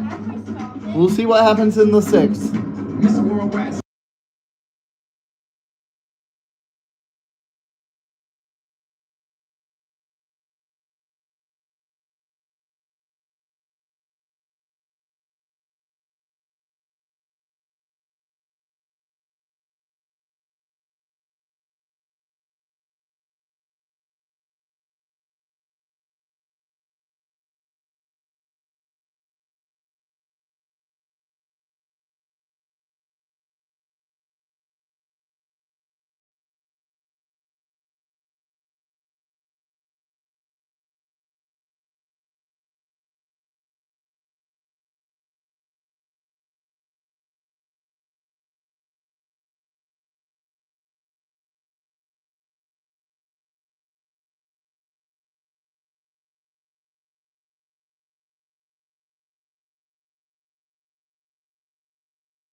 By no stretch of the imagination has the Islanders been good this season. 1-6 record. They've been run ruled 4 times already. In, again, just 7 games. This is by far the worst outing that the team has had this year. Every other run rule loss they've had was by exactly 10 runs. A drive deep out into left center field. That ball is well gone. And the trend of the Batcats scoring every single inning in this ball game continues. And as soon as Peanut Brazzle comes around to touch the plate, every single Batcats batter has scored at least 1 run in this ball game. Brazzle could not get anyone to drive him in on any of his 2 appearances on the base paths before that. So he just drove himself in with a solo home run. It's 19-2. Batcats in full control. Ground ball goes foul.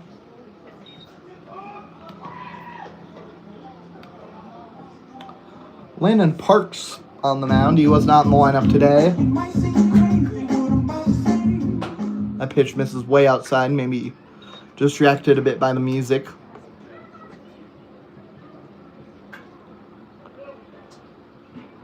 The 1-2 to Shavira. Called strike. The umpire did not ring him up, so I thought for a second it was strike 2. He thought it was strike 2, but everyone else reacted like it was strike 3. That will be a strikeout for Landon Parks. DeCarlo Delancey comes to the plate, called strike on the outside edge. And I'm going to be honest with you, I think this zone is a little bit expanded at this point.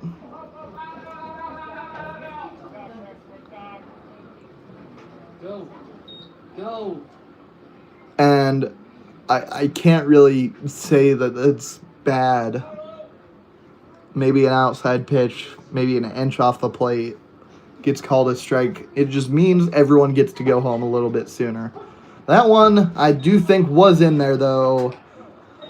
Called strike 3, back-to-back strikeouts after the leadoff bomb. Who is this? This is a new pitcher.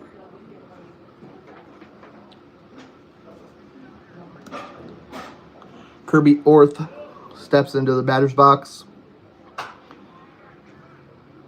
He's 0 for 2, but he's been on base 3 times. He's walked twice and then reached on an error his last time up. He ran it out softly to Jack Jewell, who was on the mound at the time, and he threw the ball well over the head of Josiah Schmidt at first base. Pitch up high, 2-1 count.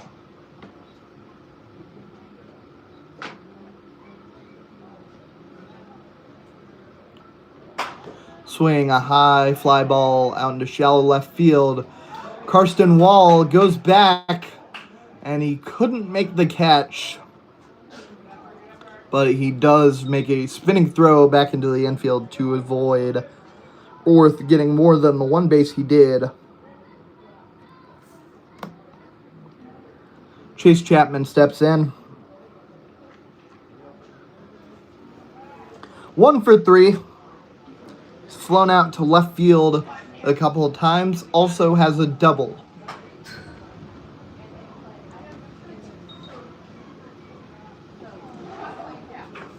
He was one of the 4 walkers that led off the second inning. It was 4 people who drew a walk to lead off that inning. Obviously, 1 run came home before the next batter was hit by a pitch. Another run was forced home, and then TJ Shaw got the first hit of the game for the Batcats. They were already up 3-0.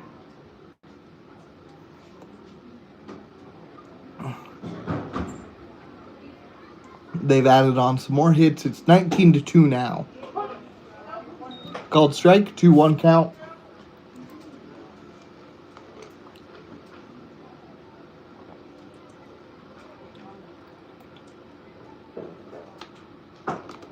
Pitch well inside.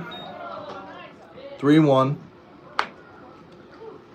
Some people thought that one broke back in. Umpire disagreed.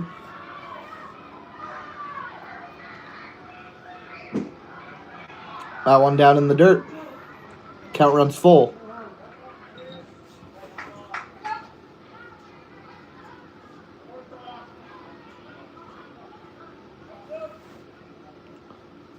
Payoff pitch with 2 outs. Ground ball up the middle is fielded by Wall. Throw to first in time. Side is retired, but Peanut Brazel led off the inning with a home run. And the Batcats lead 19-2. Feels like we got an inning and a half left before the run rule kicks in. Bottom of the 6th coming up.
Bottom of the 6th inning. Just under 2 hours into the ball game. It's 8:57 p.m. First pitch was scheduled for 7 o'clock. Batcats have scored 19 runs. Islanders have 2. Fly ball out into center field drops.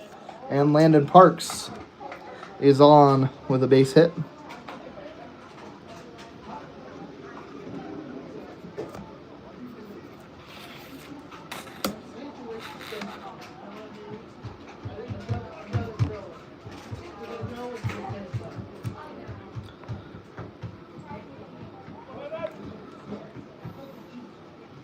Back-to-back innings for the Islanders where the leadoff man gets on.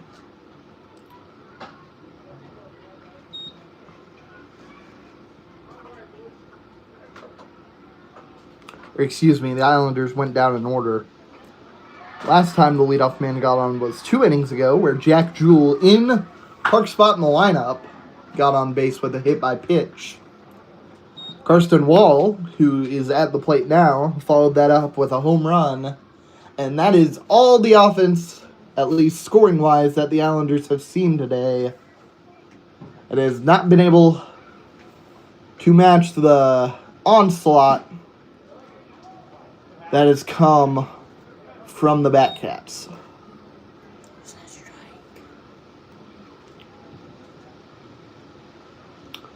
However, if this were banana ball rules, the Islanders would only be losing fly ball out into left field. The Savannah Bananas play a specific rule set where the winner of each inning gets a point.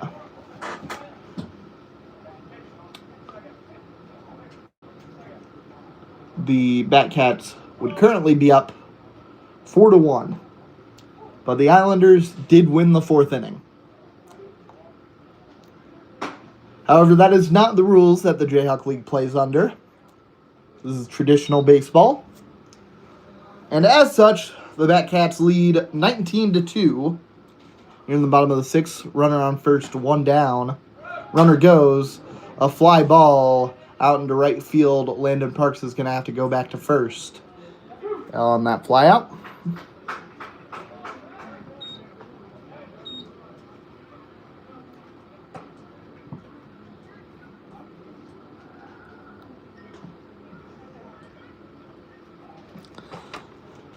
McElorma comes to the plate with two down.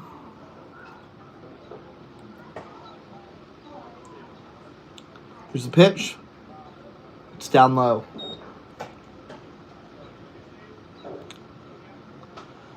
Islanders would need 8 runs over the next 4 outs to avoid getting run ruled after 7. And the runs they would need to be able to win this ball game would be 18 as they trail by 17. Count moves to 2-1.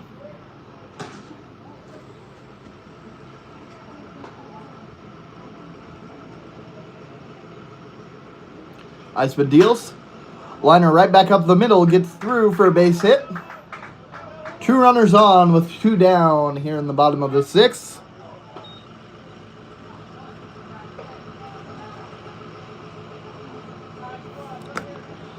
Now a runner in scoring position as the left fielder Mitchell McDaniel comes to the plate.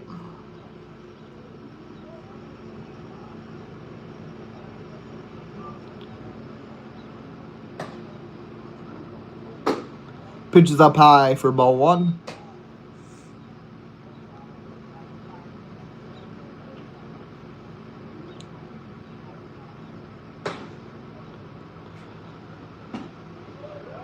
Called strike on the inside edge.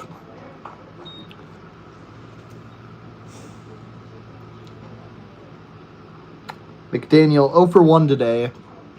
He's only come to the plate twice, which feels crazy for as long as this ball game has been, but I'd say probably 80% of the time in this ball game has been Batcats at the plate. I don't have any stats to back that up, but I mean, just looking at the scoreboard, 80% might be underselling it. 19-2.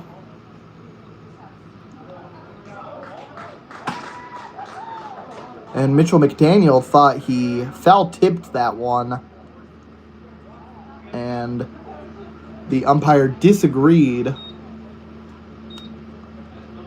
Might have been a drop third strike. McDaniel did not take off for first base because he thought that the plate appearance was going to continue. However, they'll say that it was just a swing and a miss. Strike 3. Side retired. Islanders strand 2. And the 2 is also the amount of runs they have on the scoreboard. 19-2, heading into the 7th. And in all likelihood, final inning of this ball game.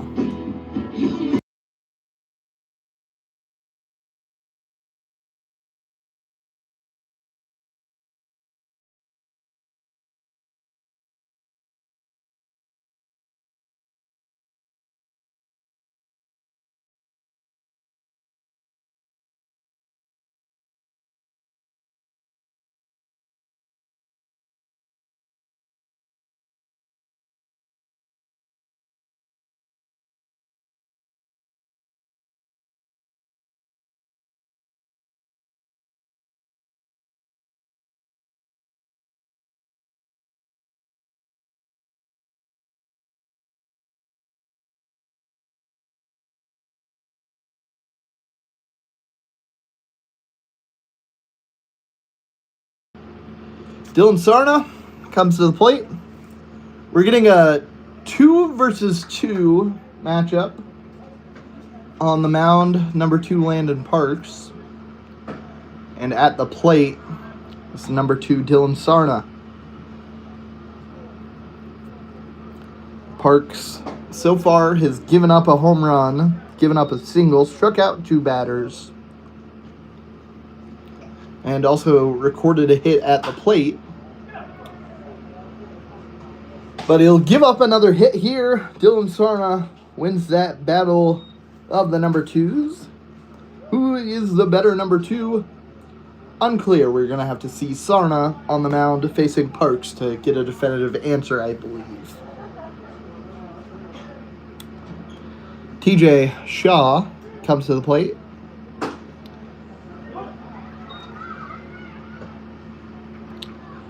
Plate appearance number 6 for the leadoff man. Runner on first, nobody out, top of the 7th inning.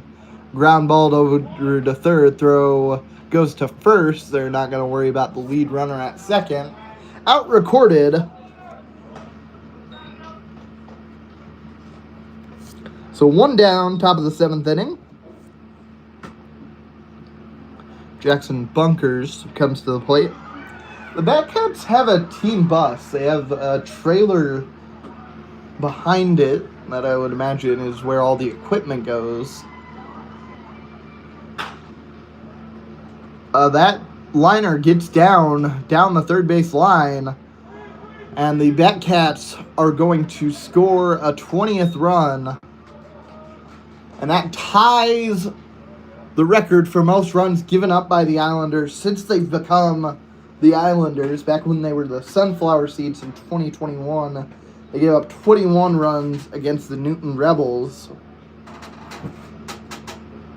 But in that game against the Aviators last year where the Islanders gave up 20, they at least scored 10 runs to show a little bit of life on offense. Tonight, all the runs have come on one swing of the bat. It was a 2-run shot from Karsten Wall. And the Islanders trail 20-2.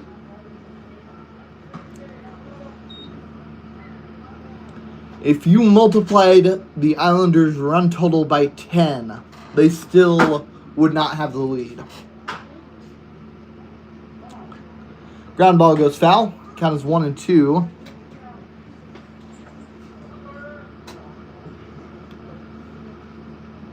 Carter Graham at the plate. He's looking for his first hit of the season. He's 0 for 8.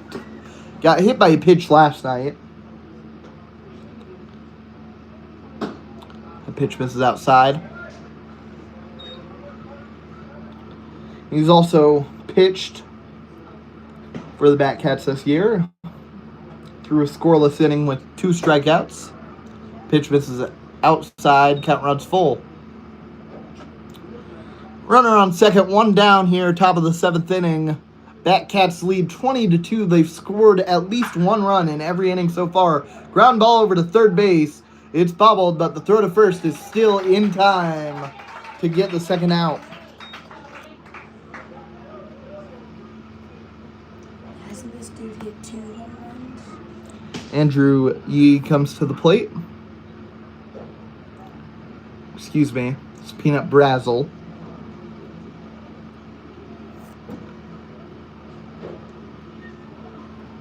He was just at the plate. Forgot to make a mark on my notes when Bunker got on base. My apologies. Brazel is 1 for 3 with a home run. Or excuse me, 1 for 4 with a home run and a walk. He also reached on error. He was the only Batcats batter to have not scored a run heading into the last inning before he hit that homer. He'll take a 4-pitch walk.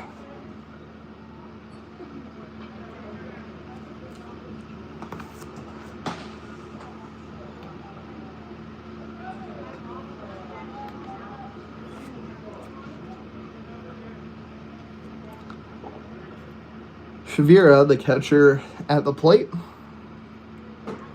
He's walked twice, flew out to left field, although it wasn't an embarrassing fly out. It was a nice diving play by Mitchell McDaniel, and it also did score a run on a sacrifice.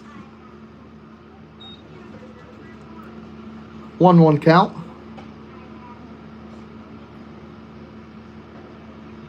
and he struck out his last 2 times up. He'll take ball 2.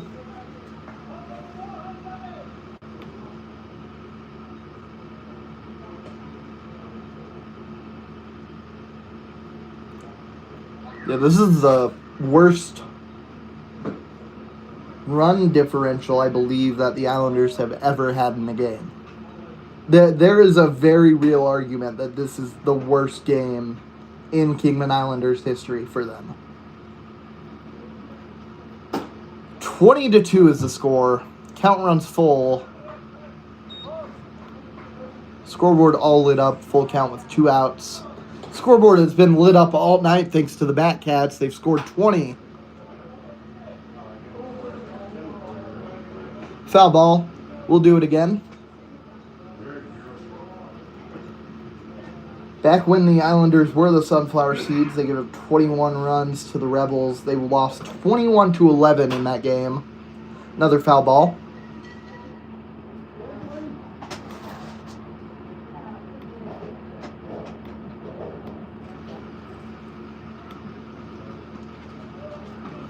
Last year, the Islanders lost 18-2 against the Hayesville Aviators. Ground ball gets through, and another run is going to score that ties the record for most runs allowed in the history of the Kingman Islanders. 21-2 is the score.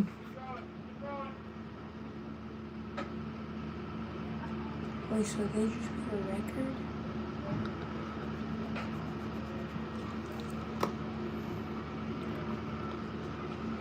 Batcats still allowed to keep going until that 3rd out is recorded. DeCarlo Delancey is the man at the plate right now.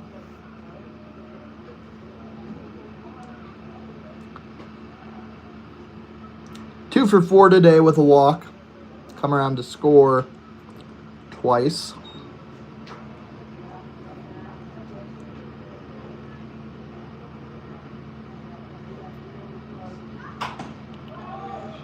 Pop-up goes into foul territory, and it's caught for out number 3. The Batcats put a run on the board, at least one in every inning, and they lead 21-2 as the Islanders come to the plate, presumably to just put the finishing touches on this loss. Yeah.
Jackson Stewart, the right fielder, comes to the plate.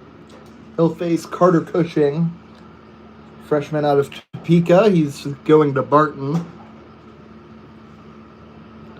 Take ball one. Imposing presence on the mound, 6'3", 215.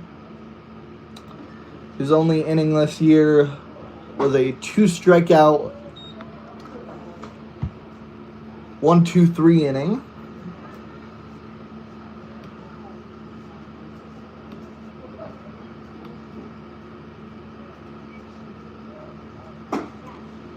Pitch inside.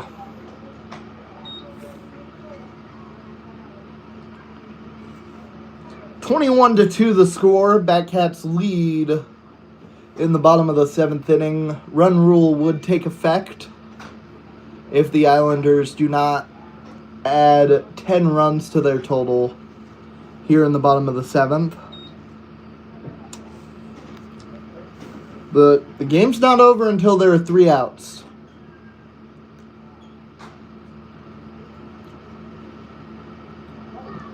I like to use the phrase, crazier things have happened, but if this is a comeback that the Islanders are going to make, I can't really say that. That would probably be the craziest thing I've ever seen. Swing and a miss. Strike 3. Islanders down to their last 2 outs.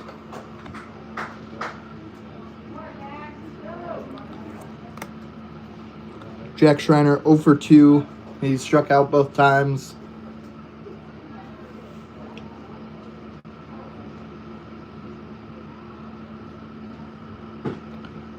Swing and a miss.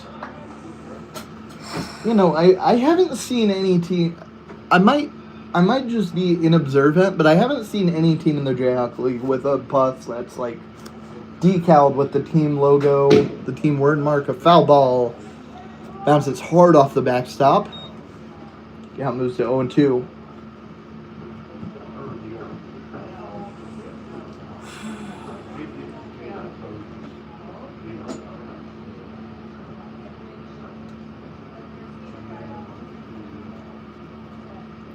Cushing comes set. Back-to-back strikeouts.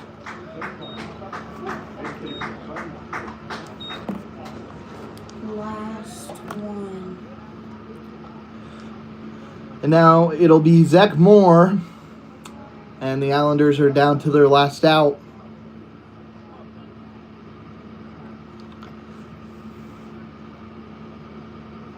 (21-2) the score.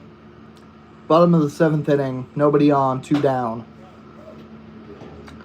Pitch is up high for ball 1.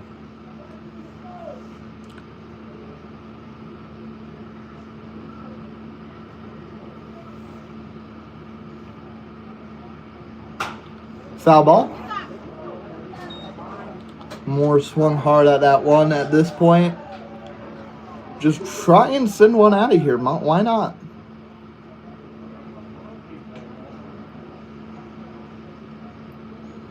Islanders have literally nothing to lose. This is the worst outcome in Islanders history. This is the worst run differential. This is the most runs they've given up. It's tied for the most runs they've given up, but it stands alone as the worst run differential.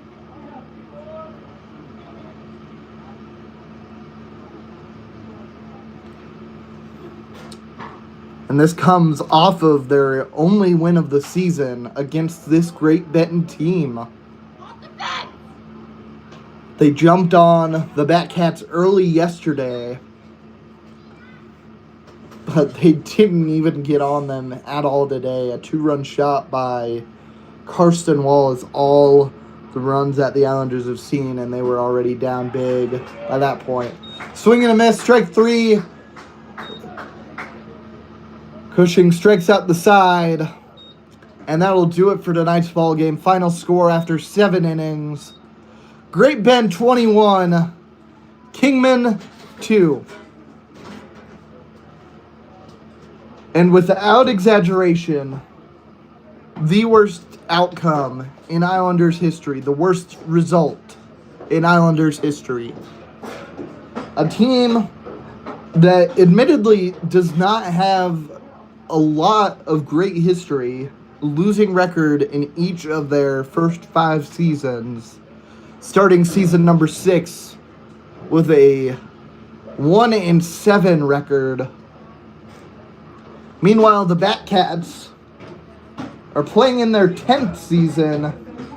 They've been to the NBC World Series 4 times and are off to a 5-1 start this year.